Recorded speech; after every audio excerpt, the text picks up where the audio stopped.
और जैसे ही थोड़ा सा समय निकला, आज रोज प्रतिदिन भगवान भोलेनाथ शाम का समय और गंगा जी पर चले जाए, और भोलेनाथ जी गंगा जी पर जाएं, और वहां माता पार्वती को मालूम नहीं कि प्रभु आजकल, हमेशा तो मेरे को साथ लेकर भ्रमण पे निकलते थे, आजकल भोलेनाथ जी जाते कहां हैं, शंकर जी जा कहां रहे हैं, पता नहीं कहां रहे।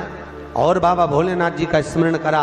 माता पार्वती ने उसी समय पर गणेश जी को भेजा, गणेश जरा मालूम करो पिताजी कहां जा रहे हैं। और पिताजी को देखकर गणेश जी आए और आकर कहा, मां पिताजी तो कुछ कन्याओं के साथ में, कुछ स्त्रियों के साथ में गंगा जी के जल में अटखेलियां कर रहे थे।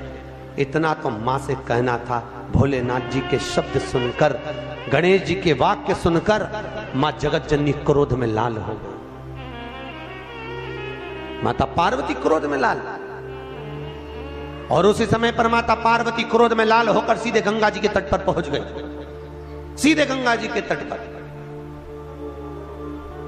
और गंगा के तट पर माता पार्वती जब पहुंची और जगत जननी ने देखा 5 स्त्रियों के साथ में, 5 कन्याओं के साथ में भोलेनाथ पानी से क्रीड़ा कर रहे हैं। कभी शंकर भगवान उन पर पानी फेंके, कभी वो कन्या इन पर पानी फेंके, कभी शिव पानी फेंके।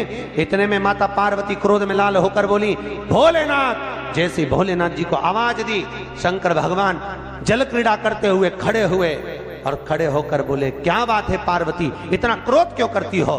पार्वती बोली, भोलेनाथ ये स्त्रियां कौन, ये नारियां कौन है? मैं एक पतिव्रता धर्म का पालन कर रही हूं और आप इन स्त्रियों का संग कर रहे हो। होता है कभी कभी, एक पति अपनी पत्नी को रोज धमकी देता था, तू मेरे से सही से रिया कर, भगवान कृष्ण की 16,108 रानियां थी, मैं दूसरी शादी कर लाऊंगा। बेचारी पत्नी बड़ी दुखी रहती थी। एक बार हमारे यहाँ कथा में आई कि गुरुजी मेरा पति रोज धमकी देता है, मैं क्या करूं? मैंने पूछा क्या धमकी देता? कि हमेशा बोलता है भगवान कृष्ण की 16,108 रानियां, मैं दूसरी शादी कर लाऊंगा, तू मेरे से अच्छे से रिया कर। तो मैंने कहा वो तुझे धमकी देता है तो तू भी दे दे, कि द्रौपदी के 5 थे, तू क्यों?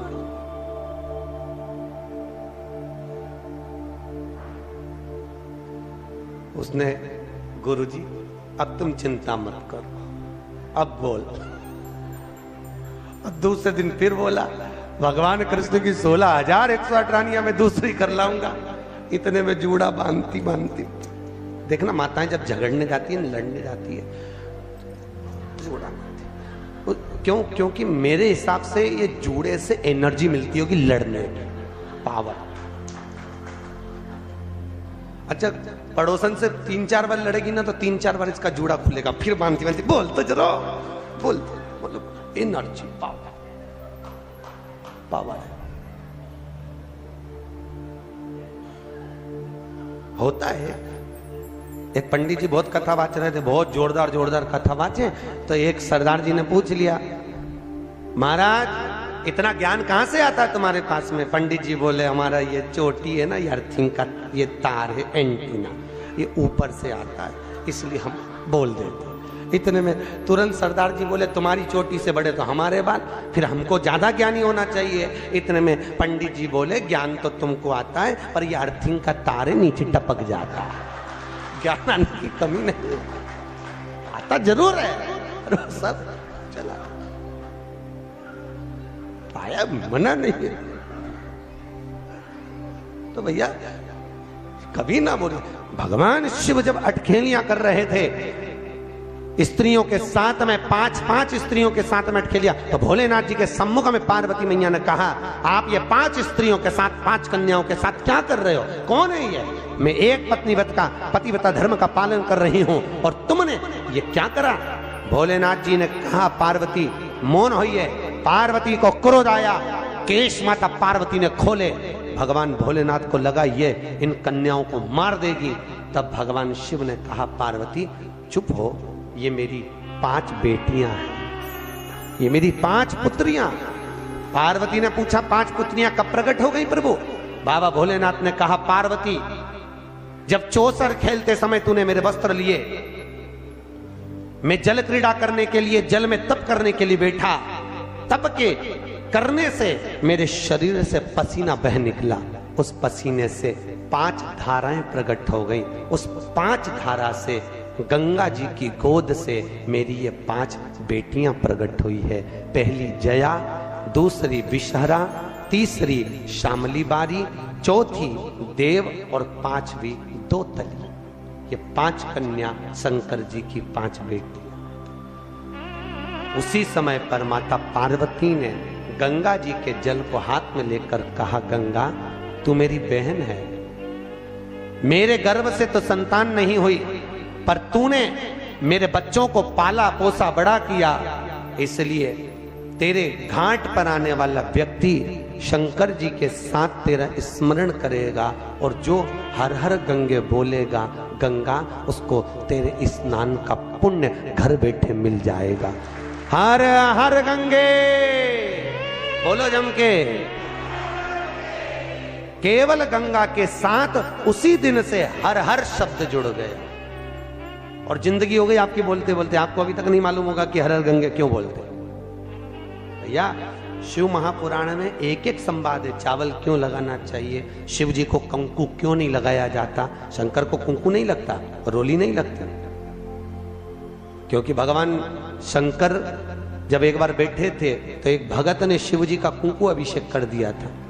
कुंकू अभिषेक करा, इतने में माता जगत जननी जगदम्बा उसी समय पर आ गई। पार्वती ने शंकर जी के ऊपर से रक्त की धार जब बहते हुए नीचे आई, भोलेनाथ जी के शरीर से रक्त बहता देखकर माता पार्वती को क्रोध आ गया। पार्वती ने उसी समय पर श्राप देना चाहा। शिव जी ने कहा, पार्वती उसने कुंकू अभिषेक करा है और तू श्राप दे रही है। पार्वती ने कहा, मैं जान नहीं पाई, पर भोलेनाथ आपसे वचन देती हूं कि आज के बाद आपके शरीर पर यह रक्त ना देखूं। इसलिए आज तक शंकर जी के शिवलिंग पर कभी कंकु नहीं चढ़ाया जाता, कुंकू नहीं चढ़ेगा। शिव जी को चंदन चढ़ेगा, हल्दी चढ़ेगी, अष्टगंध चढ़ेगा, गुलाल चढ़ेगी, अबीर चढ़ेगा, पर कुंकू शंकर को कुंकू। जैसे अधिक मास के महीने में, अभी जो अधिक मास आ रहा है ना, आपके लिए तो लाभदायक है, समझ लो ये कथा। अधिक मास के महीने में जैसे पहले दिन का अधिक मास होता है, ऐसे 5वां दिन का जो अधिक मास होता है, पंचमी तिथि का, पंचमी तिथि का अधिक मास शास्त्र कहता है कि जिसके घर में संपदा की कमी हो, पैसा आ ही नहीं रहा हो, सब दूर उलझ गया हो, बहुत टेंशन चल रहा हो, 3 साल में एक बार अधिक मास आता है। अधिक मास की पंचमी तिथि के दिन गन्ने का रस, गन्ने का रस जानते हो, ईख का रस, गन्ने का रस तुलसी जी के क्यारे में हाथ में लेकर 7 बार अपना नाम और गोत्र बोलकर छोड़ दो। जिंदगी में 3 साल में तो करोड़पति बनकर बैठ जाओगे, कभी लक्ष्मी की कमी नहीं आ सकती। अगला अधिक मास आएगा तो तुम तैयारी में बैठे रहोगे कि फिर पंचमी तिथि आए, फिर मैं गन्ने का रस डाल। केवल अधिक मास में होता है, अधिक मास के सिवा नहीं कर सकते, केवल अधिक मास, अधिक मास के अंतर्गत करें। और आपको तो मौका मिल रहा है, ज्येष्ठ का अधिक मास है इस साल, बड़े प्रेम से आनंद। अधिक मास का महीना भगवान शिव के स्मरण का माह, ठाकुर जी के भजन का महीना, भगवान नारायण के लाड़ लड़ाने का महीना। खूब प्रेम से भजन करो, जितना भजन कर सकते हो उतना, और काउंट कर कर नहीं कि कितना भजन करा है। कई लोग हाथ में वो बटन दबाते रहते हैं, राम राम राम राम, काउंट नहीं करना है, कर लो जितना कर सकते हो। अधिक मास के महीने में जितना पुण्य कमा सकते हो कमा, भजन चित्त करिए। आज शिव महापुराण की कथा कहती है, माता पार्वती के सम्मुख में 5 कन्याओं को देखकर गंगा जी के सम्मुख में जब बात प्रसिद्ध करी, तब माता पार्वती से शिव जी ने कहा, ये मेरी 5 बेटियां हैं। पार्वती जी ने 5 को गले से लगाया। भगवान भोलेनाथ बोले, पार्वती ये जल की तरंगों में प्रवाहित होने के कारण इनका शरीर सर्प की आकृति में रहेगा। सर्प की आज्ञा।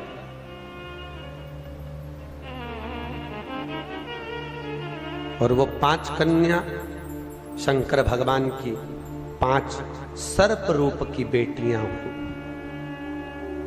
सर्प रूप।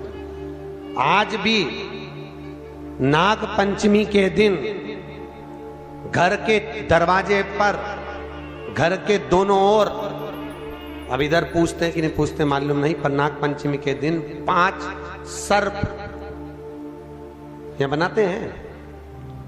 5 सर्प बनाए जाते हैं। वो शंकर भगवान की 5 बेटियां बनाई जाती है और नाग पंचमी के दिन उनकी पूजन हो।